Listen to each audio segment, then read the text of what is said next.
Welcome to Odin's Meads, where today we're going to be talking about one of the most important things that a man ought to know. How to make his own booze. So today we're going to be making two different kinds of honey mead. The first kind that we're going to do is a tart cherry. And the other mead that we're going to work on today is our 5-gallon traditional mead. So the first thing that we want to do whenever we do any type of alcohol is we want to sanitize all of our equipment, everything, all the way down to the carboy. So for that, we've got a nice food grade 5-gallon bucket. So it doesn't really matter what sanitizer you use. A lot of guys like no rinse. I like a no rinse. This is easy clean. This has got a sanitizer and a cleanser in it together, so if you need to clean old equipment that's got some stuff on it, you can scrub it off before you sanitize it and then let this dry, and this works wonderful. I haven't had any issues with this so far. And the way this works is you want to add 1 tablespoon for every gallon that you have in the bucket. So right now I've got 2 gallons of water, and you want your water to be a little bit warm. So we'll put 2 tablespoons cleanser in. Now, once you've set up your sanitary water, everything needs to go in. So equipment-wise, what are we looking at? Well, we've got a whisk, number one, to help stir the sanitizer up and get it mixed in there really well. The next thing that we've got is a funnel. The first thing we're going to do with our funnel is we're going to go ahead and we're going to pour a little bit of this water into our carboys.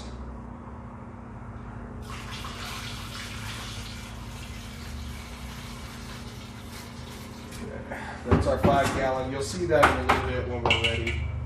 For right now, it's always safe to keep your 5-gallon up or on the floor, because if it tips over and breaks, you're out a $40 carboy, and you're going to be picking up a whole lot of glass for the next while. Nobody wants to be doing that. So once we put a little bit of sanitizer in our carboy, we want to go ahead and start putting away our equipment into the sanitizer. Now, I'm going to be using 2 different kinds of airlock today. I'm going to use a double bubble airlock. Once I can get this sticker off.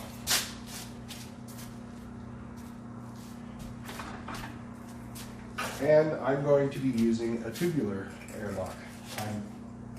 I know there's a technical name for this. I don't know what it is. But this comes in 3 pieces, okay? You've got your airlock here, and you fill up your water. You've got this middle cap, which keeps an air pressure here, and it's got the little holes. You want to fill your water up just above those holes. The cap keeps it from popping all the way off, and as the CO2 rises from your mead, it's going to bubble out under here, and it works wonderfully. I've already used these. These are great. I'm testing the double bubble with the 5-gallon. Actually, I might go ahead and put the double bubble on the 1-gallon since I haven't tried it yet. I'm also trying for the first time a plastic cap for my 1-gallon. I've never used these before. No one in the fermentation shop had used them before, but it's 60 cents as opposed to $2 to $3 for a bunk. So hopefully it works. But we also have a regular bung. Very, very crucial if you want to know what your alcohol percentage is a hydrometer.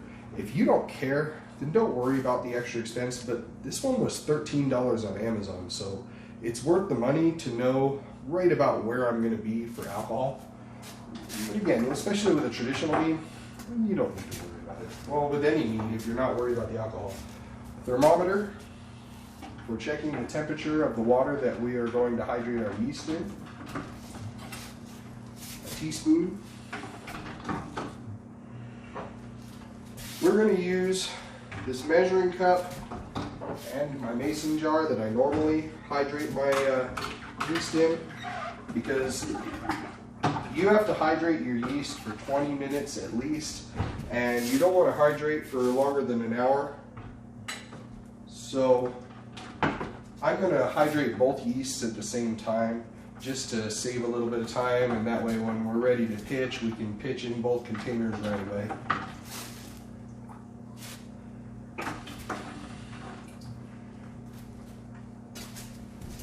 So before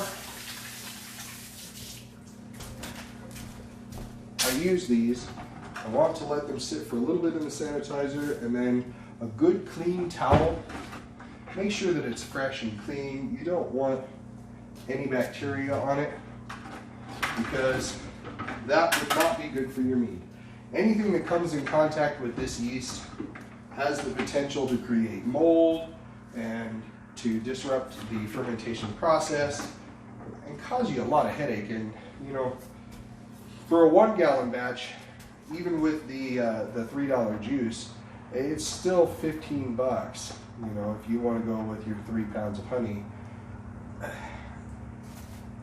you know, that may not seem like a lot, but imagine if you did that with a large batch, like a 5 gallon batch, where I've got $32 worth of honey invested, plus the yeast. I mean, the yeast is $1. It's not like that's your major investment in this.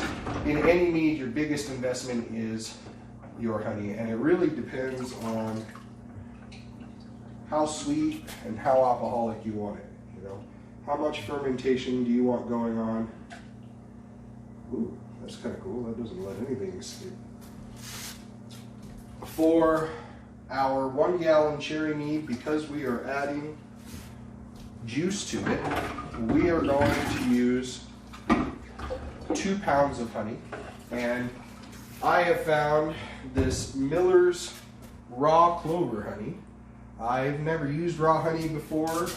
I normally use rare or pure and simple honey. I know that this is filtered, just honey. It's unpasteurized. The reason you don't really want to pasteurize, even though there's some debate on it. So, honey has yeast in it, okay? It has wild yeast. Some people want to boil that wild yeast out first, and that's a long process, and there is a lot of potential for burning the honey. And there's others who argue that when you do that, you're actually taking a very significant flavor out of your traditional mead, and you're kind of not making it very traditional anymore. Traditional mead is just honey, water, and yeast. That's it. You know, so it's not supposed to be a horribly complicated process. I do a couple extra steps simply because everybody that I have learned from says that these extra steps will just guarantee that you're going to get a better product. You know, yes, you could just throw all of this in, pitch your yeast on top, put it away, wait for it to ferment, pop it out, and drink it. You totally could do that. But if you want something that you're going to sit and actually enjoy, something you're going to be proud to share with your friends, then you're going to want to take that extra step. And I highly recommend that you do. Okay? There's a lot of great videos out there on YouTube. Man-Made Meads is one of my favorite. Steading, those guys are awesome. They've got a lot of really great videos as well. I'll add links in the description below for you. Anyway, let's get on to getting this out, because this is a bit of a process once we're ready.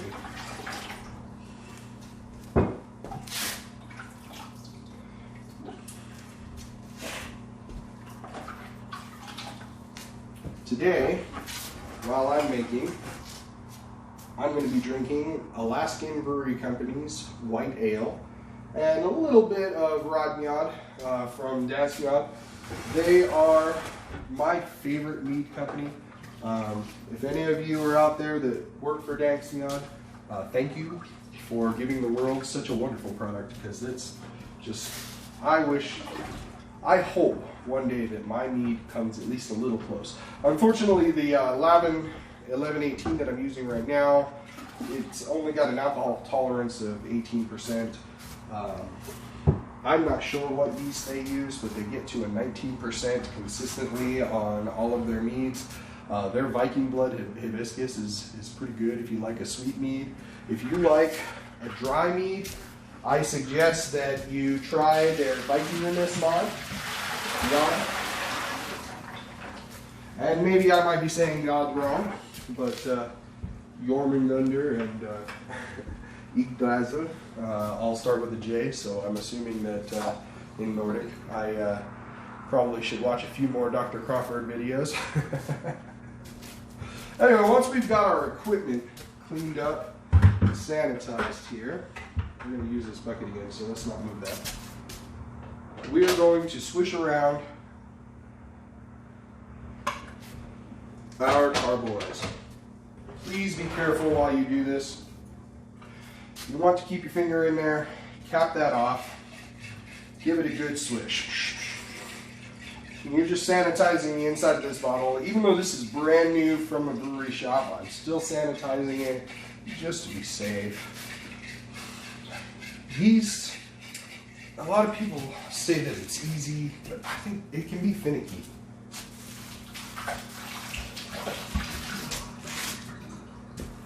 It can get angry. So what we want to do is we want to make sure that we're getting a good sanitize. So, you're using a 5-gallon, please be careful, okay? Hold it properly. When you roll it, lift it up and roll it. Don't just try to roll it while it's laying like this, because you're going to slip it right out of your arms and onto the floor. And again, now I buy these ones for $41, I think it's $41.99 on Amazon from Northwestern Brewery, I believe. And this is pretty cool. This is the first 5-gallon mead I've made, so I couldn't tell you, But good heavy duty glass. This thing's at least 15 to 20 pounds. Now we'll let that sit. We'll tip this over one more time to just get all of the sanitizer out. So we would do the same with our 1-gallon carboy. We just want to make sure that I don't like to leave sanitizer in there. For one thing, sanitizer can kill the yeast. So it's just like with some of the other no rinsers, you'll get bubbles in there.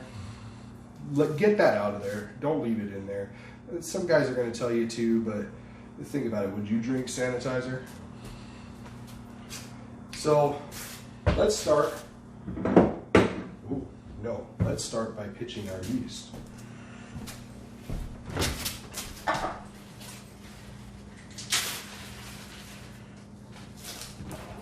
Now I am doing a test with this 1-gallon. I'm using Lalvin 1118. Lalvin.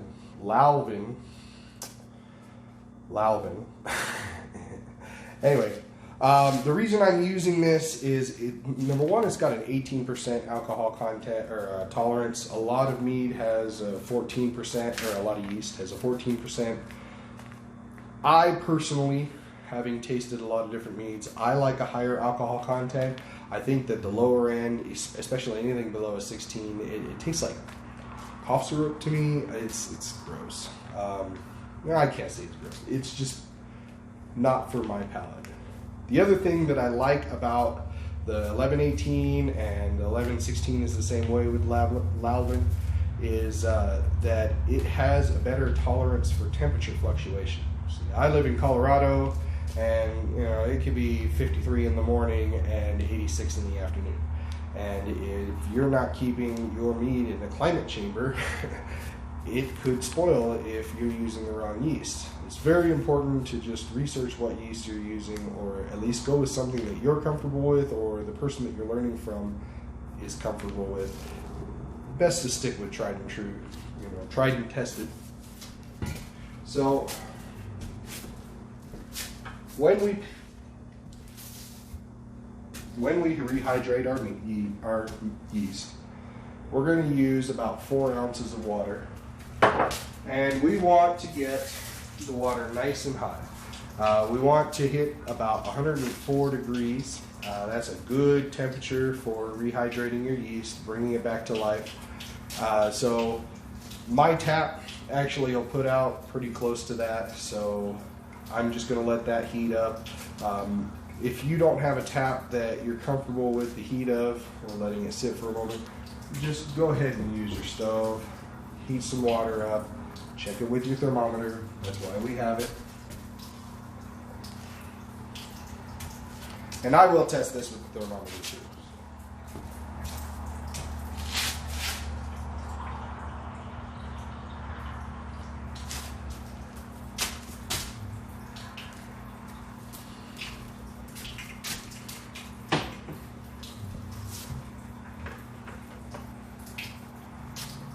Where's my mason jar? There it is.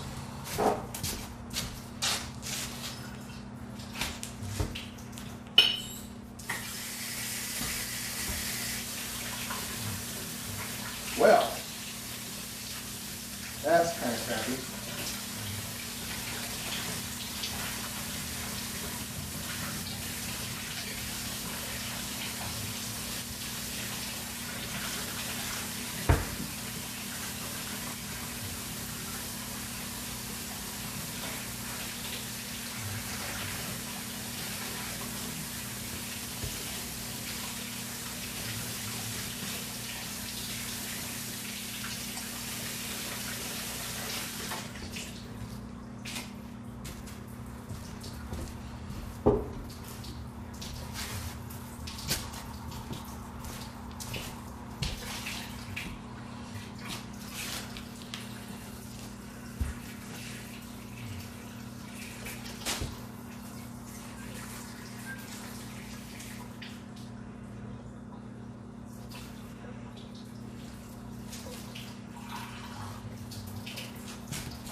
So you want to make sure that you are checking the temperature of your water to pitch your yeast. This particular yeast really likes about 104, 105 degrees is a good temperature to pitch at. And so now that we've reached that, that's why we've got the thermometer. We're going to pitch. Now, I have a packet left over from a mead I made just last night, a sizer. And I was told today that you cannot overpitch yeast in a mead. So there's enough here for 2 gallons of mead, but there are nutrients that are in with the yeast here. And so I'm going to pitch that whole thing. But first, we're going to do our 5-gallon mead yeast. We're going to put that in our mason jar to sit. And we are going to give that some food. So I'm using the LD Carlson. It really doesn't matter what brand you're using. Just get a decent one. This is diammonium phosphate. And with the 5-gallon, we are going to need 1 teaspoon per gallon. So we're going to do 2 tablespoons. Teaspoon?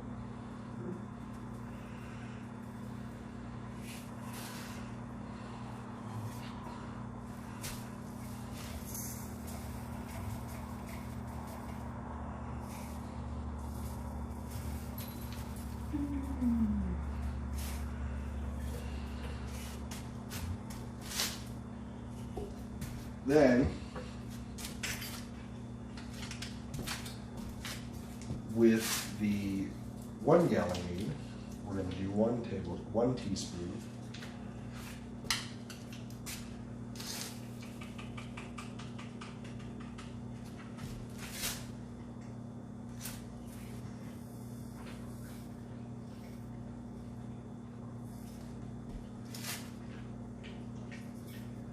It's not going to hurt it if I give it a little bit extra nutrient. Stir that up real good. Let that get itself nice and hydrated. You want to be kind of gentle with it. You can break the cells of the yeast.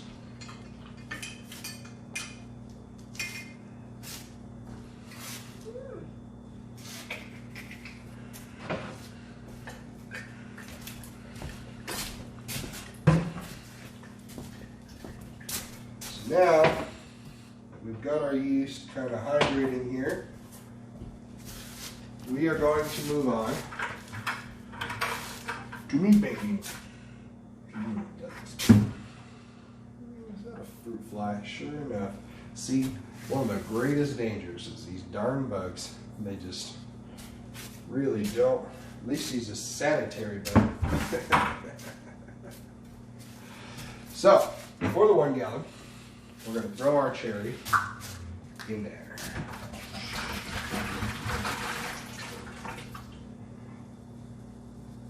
Now this is only a 1 quart bottle, so let me refill this with a little bit of water.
So for this last jar, we're going to leave it just a little bit empty, and the reason for that is we're making just a gallon, and we've only got a 1 gallon carboy. We need to leave a little bit of room for head, and you'll see later in the video exactly why, but we're going to leave a little bit. I personally, I don't want to do alcohol waste. That would be just a travesty. So. Now that we've got our cherry in there, what we need to do is we need to add our honey.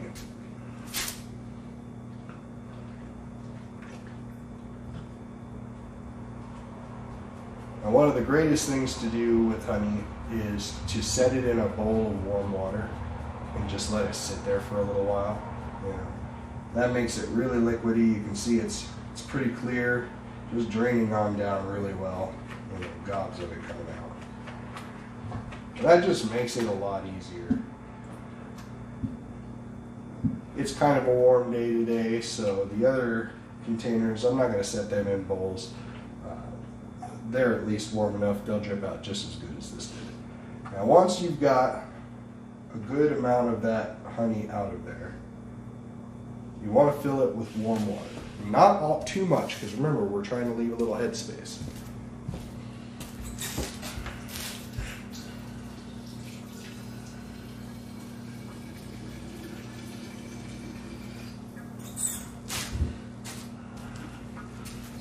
just a little bit of warm water in there. And we'll shake it up really good. That way we can just get every drippy drop of that honey. Every bit counts when it comes to mead. If you can afford it, do every batch with 4 pounds of honey, every gallon. If you can afford it. You would have a great mead every time. Better not boast of things that you could always screw it up. So now that we've got our honey and our water and our juice in our cherry mead, we want to aerate this thing really, really well. Okay. So that's where our whisk comes in very handy. We're going to whisk this until we don't feel any honey on the bottom.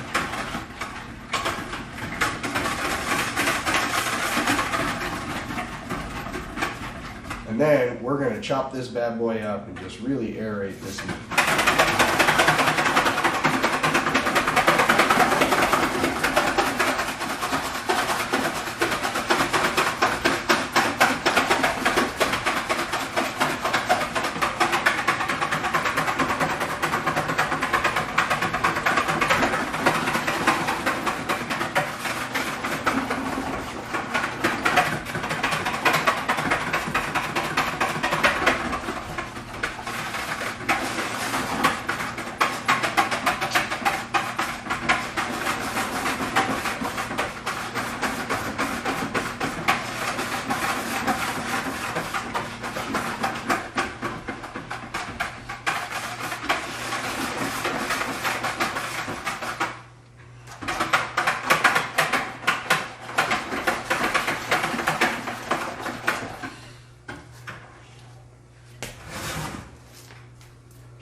And now that we've got it stirred up really good, we'll go ahead and wash our hands one more time. And now we've just got to wait another 25 minutes roughly so that the yeast can fully soak in all of those nutrients.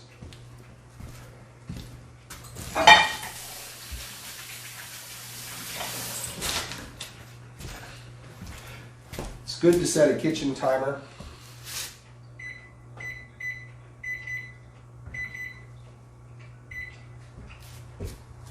And now we can get to drinking. Cheers.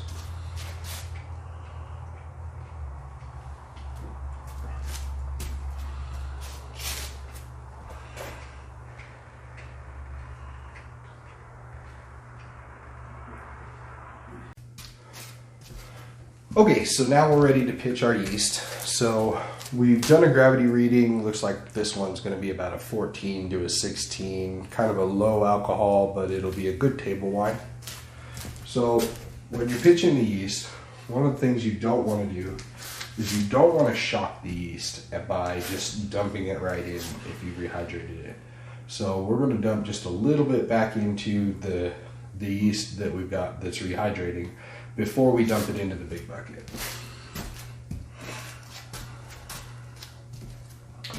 And we'll just do this little by little. Add a little bit. Let it kind of get used to the gravity of the wine. Add a little bit more. Doesn't have to be a super slow process. This is just to get the temperature where we want it. Get it kind of ready. So now, we'll go ahead and pitch our yeast. Now, I know people that pitch their yeast and just let it sit. Me, I'm going to stir it up just a little bit. But remember, we're dealing with live cells. So we want to kind of give it a little stir, but we don't want to be real hard on it.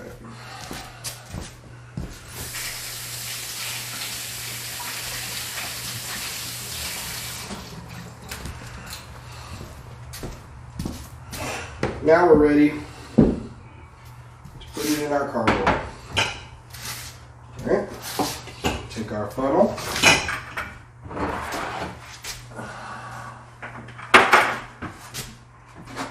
Now,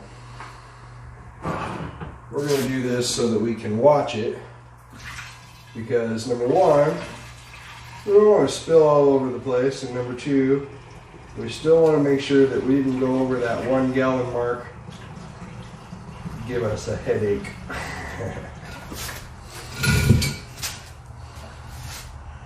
Just come in here at a better angle.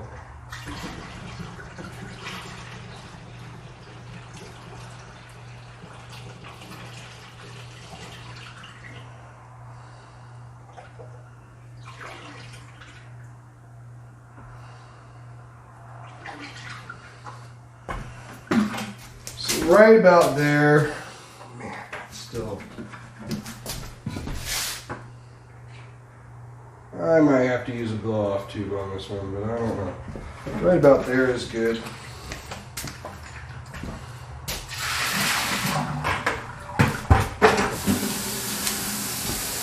Get our bucket soaking for the next set.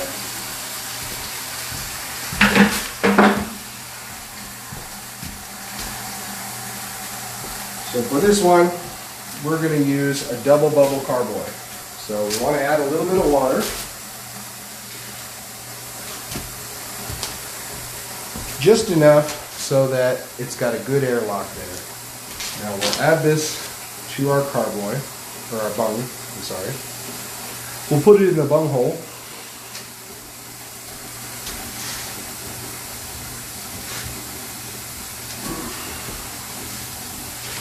Want to make sure we get a decent fit for our airlock. We don't want a whole lot of air getting into this mead.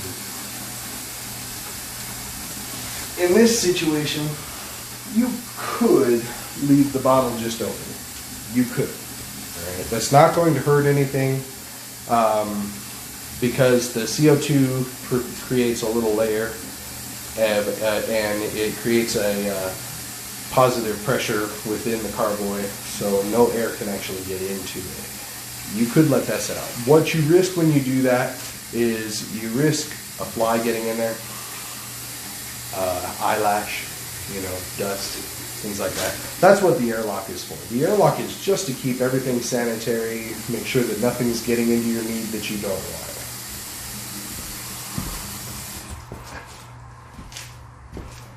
So now that we've got this filled up, we're going to set this aside and we're going to mix up our 5 gallon mead.